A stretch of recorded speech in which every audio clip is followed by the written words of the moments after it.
کہتے ہیں یہ عورت بڑی منحوس ہے، تو یاد رکھیے کہ عورت منحوس نہیں ہوتی۔ حضور علیہ الصلوۃ والسلام نے فرمایا کہ اگر نحوست کسی چیز میں ہوتی تو 3 چیزوں میں ہوتی، عورت میں ہوتی، سواری میں ہوتی یا مکان میں ہوتی۔ تو حضور نے فرمایا جب ان 3 چیزوں میں نحوست نہیں ہے تو پھر کسی بھی چیز میں نحوست نہیں ہے۔ آپ کو میں ایک صحابیہ کا واقعہ بتاتا ہوں جن کا نام تھا عاتقہ بنت زید۔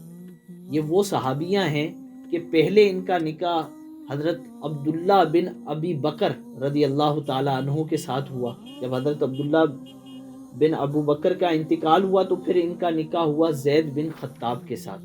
پھر جب آپ نے بھی شہادت نوش کر لی تو آپ کا نکاح ہوا حضرت عمر بن خطاب کے ساتھ۔ پھر حضرت عمر کی بھی شہادت ہو گئی تو آپ کا نکاح ہوا پھر حضرت زبیر بن عوام رضی اللہ تعالی عنہ کے ساتھ۔ اور پھر جب آپ کی بھی شہادت ہو گئی تو آپ کا نکاح ہوا حسین بن علی رضی اللہ تعالی عنہ کے ساتھ۔ پھر جب اتنی شہادتیں ہو گئیں کہ جس سے نکاح کرتی وہ شہادت کے رتبے پر فائز ہو جاتا، تو صحابہ میں یہ بات مشہور ہو گئی تھی کہ جس کو بھی شہادت کا عظیم مرتبہ چاہیے تو وہ حضرت عاتقہ بنت زید کے ساتھ نکاح کر لیں۔ یہ نحوست کی وجہ سے نہیں بلکہ برکت پانے کے لیے کہ شہادت کا عظیم مرتبہ ان کی وجہ سے مل رہا ہے۔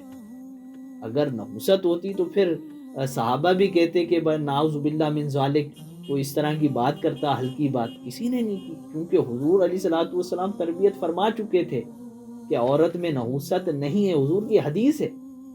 تو عورتوں کو منحوس نہ جانے۔ نحوست گناہوں کی آتی ہے، بدعمالیوں کی آتی ہے، جو ہم نماز روزہ نہیں کرتے، زکوٰۃ نہیں دیتے، صحیح ہے، ہم لوگوں کی حق تلفیاں کرتے ہیں، صحیح ہے، لوگوں پر ظلم کرتے ہیں، تو اس وجہ سے یہ پریشانیاں آ رہی ہوتی ہیں۔ پھر ہم کہتے ہیں جب سے اس عورت سے شادی ہوئی ہے بیٹا بے روزگار ہو گیا ہے۔ بیٹا بے روزگار اس وجہ سے نہیں ہوا ہے، یہ جو شادیوں میں آپ نے گناہ کیے تھے نا، ناچ گانے کیے تھے، فنکشن کیے تھے، صحیح ہے، فنکاروں کو بلایا تھا۔